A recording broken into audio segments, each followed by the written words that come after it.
Tell him, kiddo.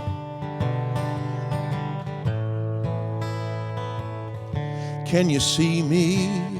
Can you feel me? I can feel your arms around me. I know I hurt you, I never meant to, but I never really understood you. You expected more from me than I ever did for myself.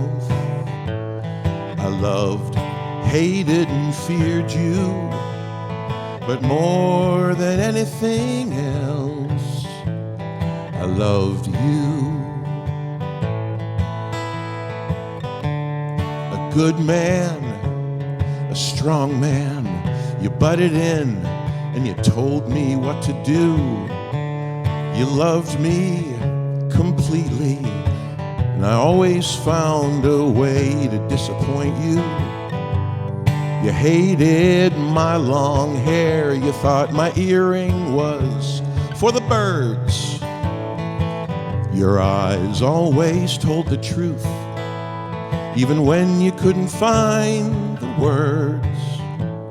You couldn't tell a joke to save your soul, but I could make you laugh until you cried. I loved you.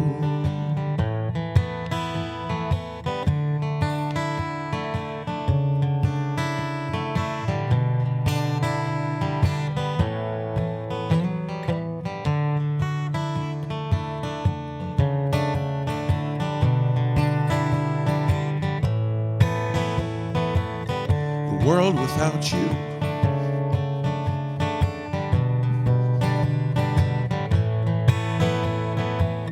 the world without you is hard to swallow. A little colder, a little more hollow. But you believed in me, you wanted the best for me. You never accepted excuses from me.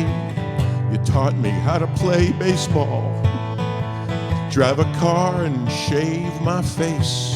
And now in all the places that you once stood, there's an empty space. I see you in my mind. You were the best friend that I ever had. I love you. Yes, I love you. I love you, Dad.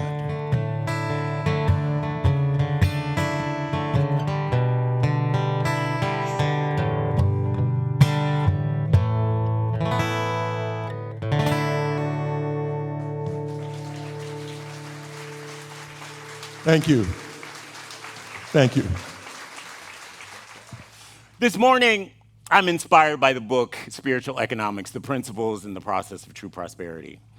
Why? Because regardless of the circumstances you have in your life and regardless to what they say in the news and whatever is going on in the economy, God is the resource that you always can access to provide all the source that you need for your life.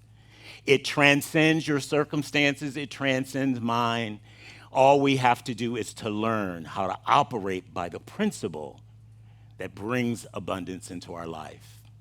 Now, many people learned that the Spirit was something, like a stingy clerk at the DMV. Reluctantly willing to take care of you, but ever so slowly and on their God-blessed own time. Bless their hearts. And if you wanted more, you had to create a little bit of a hustle to get more.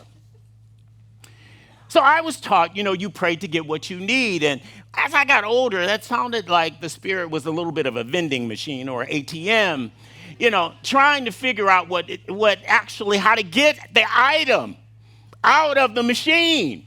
Have you ever put money in the machine and the item didn't come out and you kicked it and you beat on it and you just said all kinds of wonderful blessing words to the machine because it didn't deliver what you purchased? And that is how we have treated the Spirit about blessing us. If I have to get louder, I have to scream louder, I have to ask more and more and more, and maybe the DMV agent in heaven, will pour me out a blessing. And my prayers weren't really selfish. You know, I had a whole list of bless them and bless them and bless them and bless them so that my conscience was clear. But my own list was always very long, right? But then something shifted. Something shifted.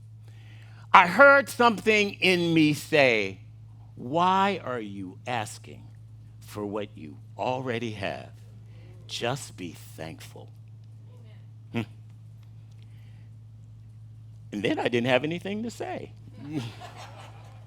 But think about it. We have already been given access to all of the good things in life. And we can't even conceive, really. It's never been conceived in any of our minds exactly the good things that God has in store for us. Yet and still, we believe we must beg. Yet and still, we don't understand that the divine spirit is our source for all things. But the idea that it is my source absolutely changed my life. It is human, of course, when fear arises for us to clench our fists and we start keeping score. We think, I did this, so I should be blessed from that. You know, and you think, okay, here is my list and here's all of my credits, and has the Spirit provided for me all of the blessings based off the credits that I have made? Like, for instance, I don't like that person that I talked to yesterday, but I said hello, and surely there's a blessing coming because I really dislike them, right? So we start keeping track and keeping score, like we can demand from the universe exactly what we want. And there's some teaching that says that's true, but in that demanding, that is just to get past your doubt and unbelief. It does not make the Spirit move any faster at all. But the more that I practiced being appreciative and being grateful for what was already provided for me in life, then I understood more and more and more how everything I needed was inside of me. And the rest that was outside of me was just gravy. Or as they say, it was icing on the cake, because we are the cake. Okay? It all resides within us. And this entire activity changes our absolute consciousness. And we start thinking, well, all of the blessings that I have had, that this worked and that worked, and the evil that was designed for me, I avoided. And even the person who meant me wrong blessed me in the end. And regardless to what I've been through, if I live long enough, I'll find that it's all working together for my good.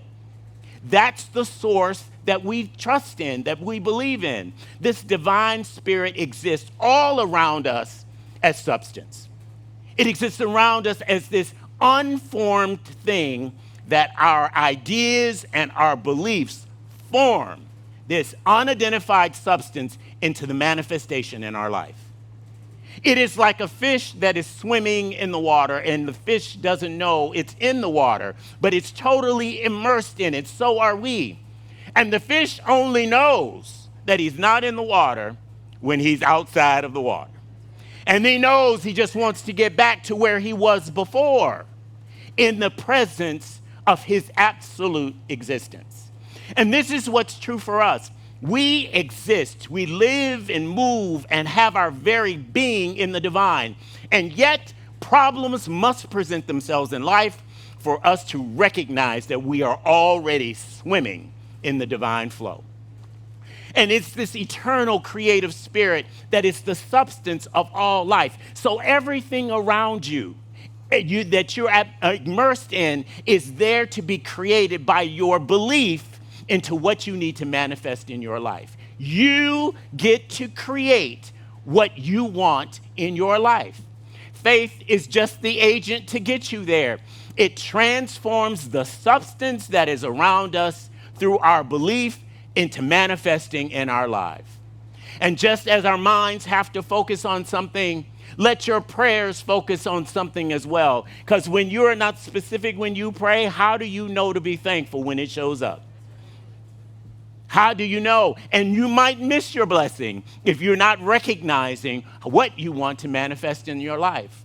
We must learn not to pray for supply, but from the supply that is within all of us. The supply is already within you. We learned and we try to measure success, but there is an infinite amount of possibility in your consciousness if you access it. It is always there. You are one idea away from the life that you want to live. I can tell you it's true because it has personally happened for me. I could scream and run around the room when I think about how good the Spirit has been to me. We find out that we are not beggars at the door of the universe, that we are participants in the flow. So I am involved in this divine flow. I am involved in what manifests in my life. Yes, we are. There is an old story, and many of you probably heard it, about the prophet Elijah. And Elijah went to this woman, and the woman said, "My husband died and left me in debt. And my sons are about to be sold into servitude because of the debt from my husband." And Elisha says to her, she doesn't give her any more oil. What she says is, "What do you have in your house?" And this is what the Spirit is asking all of us. What do we already have? Create the flow with what you already have, and you will prime the pump where the eternal blessings of life will continue to overcome you, overtake you, and chase you down and bless you beyond measure. But we must get involved. We are a part of the blessing process. He told her, he said, "Collect all your vessels and then go to your neighbors and borrow all the vessels that you can find." And as she poured the oil from the first, her own vessel that she started with, into the next container, the oil continued to flow until all of the vessels that she had were full. And the oil only stopped when she ran out of vessels to pour it into. And this is our consciousness. The Spirit is available to each one of us to pour into our experience anything that we need and want if we are open to the possibilities that transcend our current circumstances. The facts are the facts, but it is not the truth. The truth is that I am a willing inheritant person of the universe that is willing to bless me at all times, and I exist within this divine measure. The miracle was not, bargaining with the prophet at all. The miracle was she learned that she was a channel of her own blessing. And so are we, a channel of our own blessing, if we're willing to use what we already have in our experience right now. You don't have to wait for anything else. Use what you have. The same thing and the same idea gives us the ability to expand our consciousness, for our expectations to grow. We are not looking just to be a vessel. Yes, we are looking to be more than just the vessel. We are also looking because we are the oil. The metaphysics in a metaphor is that we play every character. There are sometimes we are the prophet, the one with the word of encouragement that gives people and pulls them out of the pit that they're in to give them and open their consciousness wide enough to believe something beyond their current circumstances. Yes, we are the vessel. The divine pours itself into us, but we must be a channel by pouring the oil from us into the next situation. It is an eternal flow that we are a part of. So we are the prophet, we are the widow who is in debt, we are the oil, and we are the vessel. You are all of that.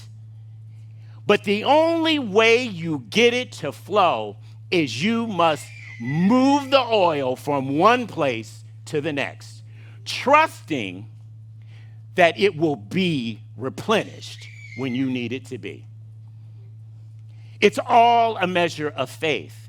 And all you have to do is try it once And I guarantee you, you'll see the difference. You are every part of this metaphor. You have the word of encouragement for someone else and sometimes for yourself. Sometimes you are in need when you didn't create the circumstances that you're in. The widow didn't create her circumstances. Her husband upped and died on her. Okay? And her sons were there to pay her debt. Right? But she doesn't want her sons to go into servitude. So she has to look and open up her mind wide enough to see that the one container of oil that she has is all she needs for the eternal supply in her life. So I encourage you today to look at your own life, at your own time, your own talents, and your own treasure. Get the flow going in your life. Be the channel of the blessing that gets poured into you and you pour it into the next. If you hold the oil and you don't pour it out like she was doing, she said she was going to die. And it dies within us as well if we don't become a channel for the divine flow that is in each one of us. So yes, it's a word of comfort, but it is also a word of challenge. What is in your house that needs to be in the divine flow of life? In your physical house, and most importantly, in your life. Figure it out, because that is the beginning of the process that is necessary for you to be the channel of the divine flow. And eyes have not seen, nor ears heard, neither has even entered into the heart of a human person all the good the Spirit has in store for us. And so it is.